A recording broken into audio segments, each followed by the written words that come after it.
Let's Have a Conversation. That is the title of an upcoming documentary series pulling back the curtain on the end-of-life experience, and not just the final moments, but the choices, the conversations, and the quiet courage it takes to face them. Here with details on these powerful and deeply human stories is Becky Nakashima-Brooke from Illuminate Healing Studio and Laura Kopp, President and CEO over at CASI, Center for Active Seniors. Ladies, welcome. Thank you. Thanks for being here today. I was just going to say it's so fun having both of you together, collaborating on something, because it just makes so much sense. So Laura, CASI is actually hosting these Let's Have a Conversation films, documentaries. Yes. Talk a little bit about why this is something that you felt would be important to get involved in.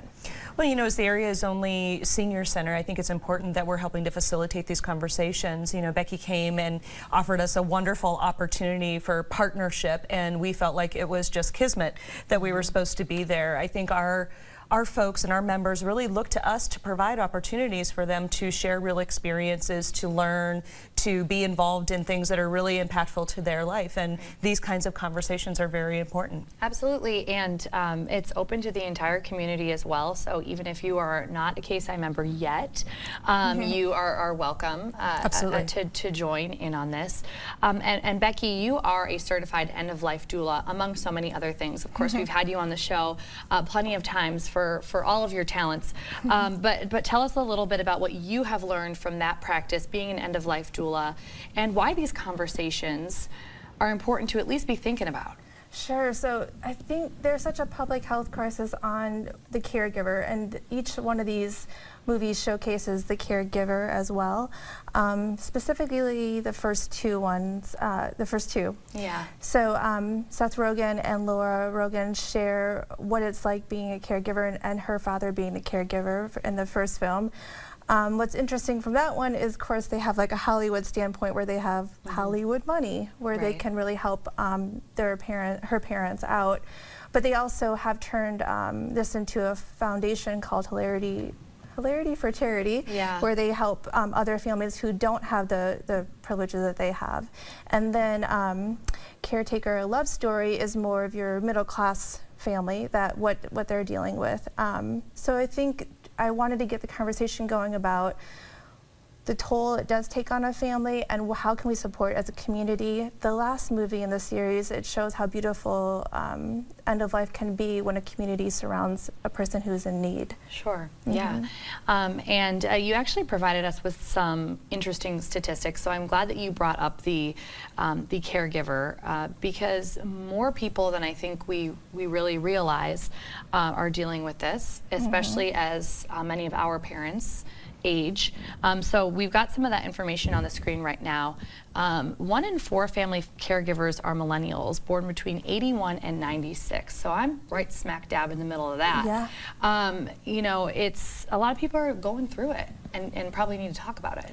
Exactly, yes. And I think when people see these movies, they might think, well, I don't need to think about it yet. I don't want to watch that, or maybe it's depressing. But if we don't share this as a community and start to talk about it, it's still going to happen. But if you know about these resources, so Laura has been amazing about this, and we've invited people from the community to help facilitate the conversations too. So we have somebody from Gilda's house, we have a hospice social worker, we have I'm going to forget everybody. Gilda's, but yeah, we have quite a few people.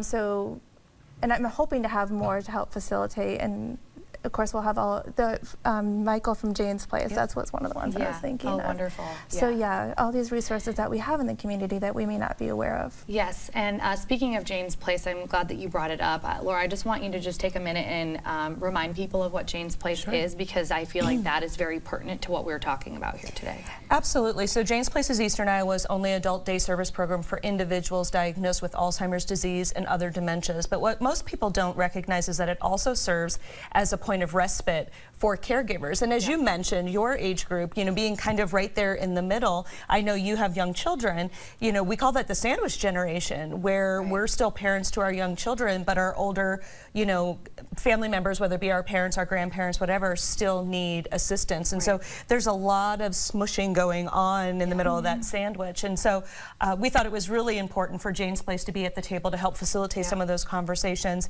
and for CASI just to be a part of that as well. Yeah, definitely. It makes sense.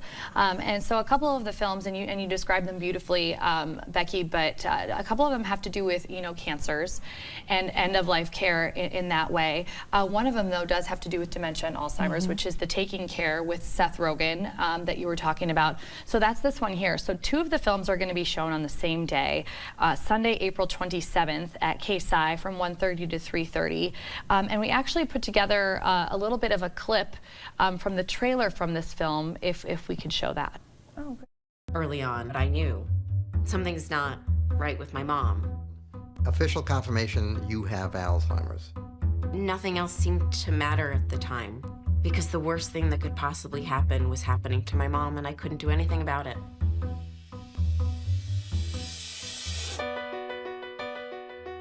It became clear that caring for my mom was a full-time job. I was exhausted at all times of the day and night. It becomes incumbent on the children to deal with the fallout of the disease. Love you, Adele. A few years ago, she stopped responding to Mom.